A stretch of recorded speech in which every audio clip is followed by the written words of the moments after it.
All right, so take two. Gosh, my phone just went like cray for a minute. All right, so while I'm waiting for you guys to all come live, let me just do a quick recap. One, if you have not been getting the replay page, please let me know. Leave me a comment below and I will make sure that you get a copy of that. The replay page comes out every morning at 8 a.m. I feel like, like a newspaper. It comes out every morning at 8 a.m. Quick recap. Monday, we talked all about making a choice. So I really want you focusing in. If you have not made that choice, let's make that choice because we only have one more day, right? To really drive this home, I really want you to be able to look back and say, okay, if I take a step-by-step process, if I follow a formula, a blueprint that's repeatable, then I don't always have to worry about my progress. I know that if I follow a process, I will have progress. What? All right, so do that. The second part was how do you overcome your challenges? We all have challenges. We all have things that we always trip over and over and over again. And here's why I challenge you to figure out what's one challenge you can overcome, okay, to help you get to your choice. Yesterday was all about connection, right? How do you connect to what you want? And so this morning, just like an hour ago, I was talking to a new client and she's like, I don't know, Kim, I just can't make the commitment to myself. I'm like, okay. I said, in 30 days, where do you see yourself right now? And she said, if I could fit into, a pair of pants that I was wearing a few months ago, I would just be in heaven. And I go, does that motivate you? And she said, yeah. I go, do you have a smile on your face right now? And she's like, yeah. And I go, do you feel like to get there, it's something that you can do in a sustainable way? And she said, yeah. So that's what the connection piece is. It's like making your choice and bringing it in the front of your mind and just thinking about, wow, I can't wait till I get there. It's more like, if you would ever say like if you told a kid you're going to Disney, they would be like, what? For forever, right? They would just have so much excitement. That's the kind of excitement you should have about your goals, right? You should be like the kid who just found out that their parents had taken them to Disney. And then, I know that you would really then turn into the kid who's like, maybe you're going in like 3 months and be like every day, it's like, is it 3 months? Is it 3 months? Every day asking you that question.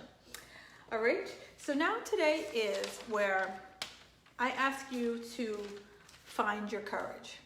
Hey, Jill, today's the day I asked you to find your courage. And so I'm going to start by saying something that will cause eye rolls, will cause people to be like, oh, I can't. But there is a method to the madness. So I'm going to say, trust the process, okay? And I know I've been saying trust the process for as long as I've been a coach, right? And I have some visual aids. Hey, Heidi. All right, so I have some visual aids. So when you hear trust the process, some people roll their eyes. And so what happens is we lose our confidence, we lose our courage to continue down the stream, continue to take the actions because it's not happening fast enough, right? And we are caught in that Amazon Prime. If it doesn't happen in 2 days, screw it, I'm done, I'm out, right? I'm tapping right out. But that's not how health works. I mean, I wish it did. So we want, like I said, this is what we want, right? See this paper towel? We want this. Today's Thursday, so we're like, all right, I decided on Thursday that I want to be this lean, mean fighting machine. And I'll give you a little latitude. I'll give you till next Thursday. And if it doesn't come by next Thursday, I'm moving on to the next workout, the next diet, the next coach, the next. But do you know how long it takes for you to get to this lean, mean, fine machine when you look like this big roll of paper towel, right? Look at the difference. It takes, piece by piece, roll by roll to get to where you want to go.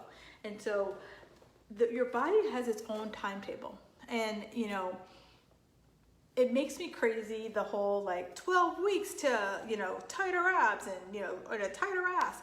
It makes me crazy because each person watching here is their own individual snowflake, right? You know, Jill might have some hormonal problems going on, and Heidi might not be sleeping, and Cheryl might just be like a midnight muncher, right? We all have our own little things going on that even if you followed the same plan, you're not going to get the same results, right? Because what I know is that there has to be little tweaks for everyone. And, you know, maybe Judy is great at following a plan, and you give her a plan and that girl will like fight her way tooth and nail to finish the plan.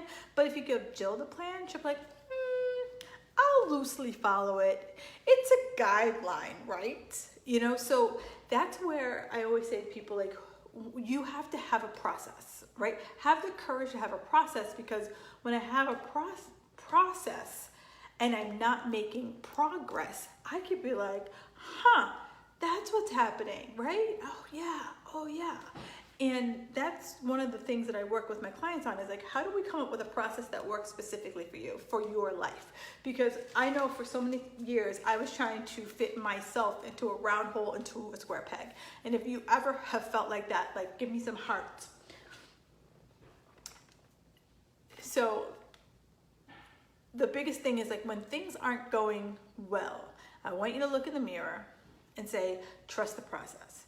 Because this is the hardest thing, is trust the process. Because it's easy to get caught up in what's not working. You know, it's like, I need to lose the weight, so I'm gonna up my cardio. I'm gonna drop my food. I gotta cut sugar. Like, it's just so easy to just like do all these like knee-jerk reactions without ever really going through a process. And so, you know, I challenge you to start. I don't care what diet you follow. I don't care.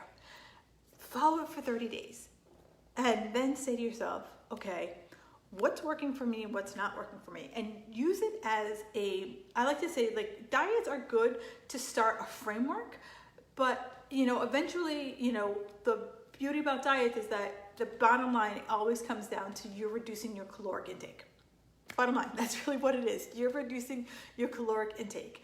And that's what truly is going to get you the weight loss goals that you are looking for. So now with the courage, we have to have the courage to look at our habits, right? We talked about our challenges on Tuesday, and we said, I'm an all or nothing. That's a habit. That's a story that we tell ourselves. I'm an emotional eater. Again, another habit, something that we tell ourselves. What else are some of the things? I eat with stress. I can't lose weight. I'm over 40. I had X number of kids, right? So there's all these things. I'm perimenopausal. I'm in menopause. Like, there's all these things that we tell ourselves, and we fall into it because we tell ourselves. Now we start to, you know, build these habits around the story that we tell ourselves. So what I like to do now is to introduce you to what I call my Fit Girl Magic formula. Weight Watchers was helpful for setting a framework, but I fell off the wagon. Yeah, because sometimes you, like any diet wants you to hold on to that framework like it's your whoopee, right? Like it's a life raft. But they don't teach you how to make the modifications as you evolve. And that's what makes me so about diets, because we all evolve, right? You know, 10 years ago, we would be having a very different conversation than we are right now. And I'm sure 10 years from now, we're going to be having a very different conversation than we are right now, because I've evolved, you've evolved, and so many diets don't evolve, right? Weight Watchers has been around for, I think, the 60s. I'm going to have to Google that. I think Weight Watchers has been around for the 60s. And the biggest evolution that they've had is, one, they changed their name to WW, and the points system back in, I want to say it was the 90s, they did the points. And so I want you to start thinking about to yourself, like, in order to get results, in order to get different, I have to do different. Okay, that's bottom line. You can't keep doing the same things over and over again and expecting a different result. So this is what I call the Fit Girl Magic formula. So it starts with habits. Your habits create your routines. Your routines create the consistency, and the consistency is what creates your long-term results. Okay? So let's look at our bad habits, right? There's no bad habits. Let's look at our habits that don't serve us, okay? How's that? So I have a habit of I'm eating all or nothing, right? So that's a habit. So then my routine is if I make one failure, I stop and I go back to the beginning, right? So then it totally I hope for those of you who have been homeschooling your kids, I don't put you in the fetal position because I'm going to use a math analogy. Think algebra, right? We have to solve for x, and so we need to make sure all the things line up so we can solve for x. So if I keep bouncing between habits and routines, I'm never going to hit consistency, and I'm never going to get the lasting results, right? So it always starts with me creating a habit. And habits are, for this example, they're good or bad, right? Good or bad. But they're things that we do automatic. They're just things we do. So 2 habits that you can relate to that you just do. Hey, Renee, I want you to think about 1, coffee, right? So when you drink coffee, if you put cream and sugar in your coffee, I want you to ask yourself, do you put the cream in before the sugar or the sugar in before the cream, right? And you probably do the same thing every time you have coffee, but you don't think about it. It's just something that you do, right? And maybe and if you know, leave me a comment. The second habit that we do that's just we don't think about, at night before you go to bed, do you wash your face, then brush your teeth? Or do you brush your teeth, then wash your face, right? Again, it's something that we do, but we don't pay attention to it. It's what we do, right? So I'm a put my sugar in before the cream kind of person, and I brush my teeth before I wash my face. And that's just what I do. And I've been doing it for, I don't even know how long. I don't know if I was taught that or just something I just started doing. I have no idea. So that's where we want to get to some of these healthier habits, just to be it's what I do. I don't even think about it. It's automatic. So when it comes to habits, there's a cue, right? Then that cue sets up a craving. That craving sets up a response, and the response sets up a reward. Okay, so let's use my nighttime washing my face routine. So I have a bedtime, like a 9-year-old. So it's 9 p.m. and I'm like, hey, it's time for Kim to start shutting down the engines. So I go upstairs, I get on my Fitbit, I get a little bzz, bzz, it's 8:45, and then I'm like, okay, it's time to shut down my engines. I go upstairs and I put on my pajamas. So that's my cue. That's the trigger to start the nighttime routine. Then washing your face is a craving, but the craving is I wash my face. And then once I wash my face, I feel really good because I've washed the day off of my face. And then I've been using this really good moisturizer. It feels amazing. And my reward is I feel amazing going to bed. I have a nice clean wash face. And Jill is a esthetician, so she's like, oh girl, I know all about washing your face and how great it feels when you have good product. So that's that's the same thing. So now let's look at it from a habit that you want to change, right? So your boss just called you up and said, you got to finish this report by 9 a.m. and it's 4 o'clock, and you promised your kid that you would, pick something up before the store closed. So all of a sudden you're stressed out, trying to get something done, trying to, make sure you are the good mommy. And then that cue was shit. And all of a sudden the craving for, okay, I'm stressed out, I don't want to feel this feeling, so I'm gonna reach for some food, right? And you reach for the food. That's the craving. That's the cue turns you into a craving. The response is you're like, oh, that Snickers bar really delivered. It really took me away. Or those chips really, really did it. And you've gotten the reward, right? You've gotten the reward. Your body relaxed out of that. Okay, so does that make sense what I'm saying? So habits are just habits, right?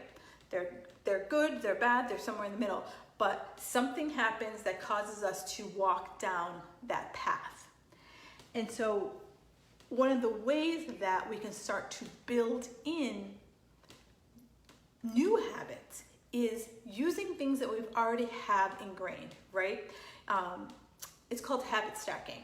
So when I wanted to start drinking more water, coffee is a thing that I'm always going to do. I always drink coffee in the morning. So my habit is I drink my coffee. So that's my cue, drink my coffee. Once I'm done with that coffee, I'm now going to have water. So that coffee sets up the craving for water, right? So that water is and me drinking the water gives me my response. And my reward is that I'm not going to be as dehydrated later in the day. But that coffee is what is going to be that cue for me, that trigger to say, okay, once I'm done with this coffee, I'm going to drink a glass of water. And then once I'm done with this glass of water, my reward is if I want a second cup of coffee, I have a second cup of coffee. Or if I don't have a second cup of coffee, my reward is I won't be dehydrated by drinking more water. Does that make sense? Are we picking up what I'm putting down? So today's homework is sitting down and saying to yourself, okay, so what Kim said is right. I have some habits that I'm always bouncing. If I use the Fit Girl Magic formula, I'm always bouncing between a habit and a routine, and I don't make it to the consistency part. And if I don't make it to the consistency part, I'm damn sure not going to make it to the results. And so I need to figure out, of the habits that I have, based on the choice I made on Monday, what's a habit that I can start to break, right? I could break, or what's a habit that I can start to add in something that I want to start doing. Another habit example for you is I've recently, in the last month, started meditating. And so I tried a bunch of different places to put in meditation. I tried in the morning before I worked out, and that just was a hot mess. I tried in the morning before I sat down to do actual work. That didn't work. And so I kissed a bunch of frogs, and now I meditate I meditate after I wash my face, brush my teeth, and I meditate before, right as I get to bed, before I start reading, doing anything, and getting tired. Right, so it was I had to find a couple of places to fit it in, but that was something that I wanted to start. So tonight was all about teaching you to trust the process, right? Give your process 30 days, but while you're doing your process, you are trying to be CSI. You're trying to understand okay, when I eat this, I get cravings, or when I do too much cardio, I get cravings, or when this happens, you're telling yourself what's happening as you go along, so you can look back and say, okay, how do I make this about me versus about Weight Watchers, or about keto, or about paleo? How can I make this the Kim diet, right? Because one, you'll want to stick on it, and two, you'll be excited about it. You won't be oh, boiled chicken again, right? Or, keto, with all the fat bombs that they've been throwing out there. And then lastly, it's looking through that Fit Girl Magic formula and being yeah, I need to get some great habits because my routines keep tripping me up, and I ultimately want that consistency. And that's the consistency is where the results happen. What can I do? I don't even think about it, right? It's just what I do. And it's just, then it just becomes a part of your life. So your homework for tonight is just start to think about some of those cues. Hey Karen, your homework for tonight is just to start thinking about some of those triggers, some of those cues, and how can you start to, reprogram yourself around some of the things you'd like to change. Tomorrow, I'm going to come to you at 4 p.m. On Friday. I can't believe it's Friday already. Like, ooh, I can't believe next weekend is July 4th. Like, what the what? So I'm going to come to you tomorrow, 4 p.m. Eastern Standard Time. And tomorrow is all about consistency, that elusive little bitch. And we'll talk about consistency. Also, there is a live Q&A on Saturday morning at 10 a.m. Eastern Time. That Q&A is for this, but it could be for any question that you possibly have. And if you can't make it live, do me a favor. You can email me. You can reply to this thread, and I will answer any question about this, about anything, and I will get as specific as you need me to be. I am all yours. So tomorrow, 4 p.m. Eastern Standard Time. Karen, I mean, you've been dieting since I met you, and we're not going to say how long we've known each other. So yeah, you know what an elusive little bitch it is. So tomorrow, 4 p.m. Eastern Standard Time, and then Saturday, 10 a.m. Eastern Standard Time for Q&A. All right, love ya, mean it, have a fabulous evening.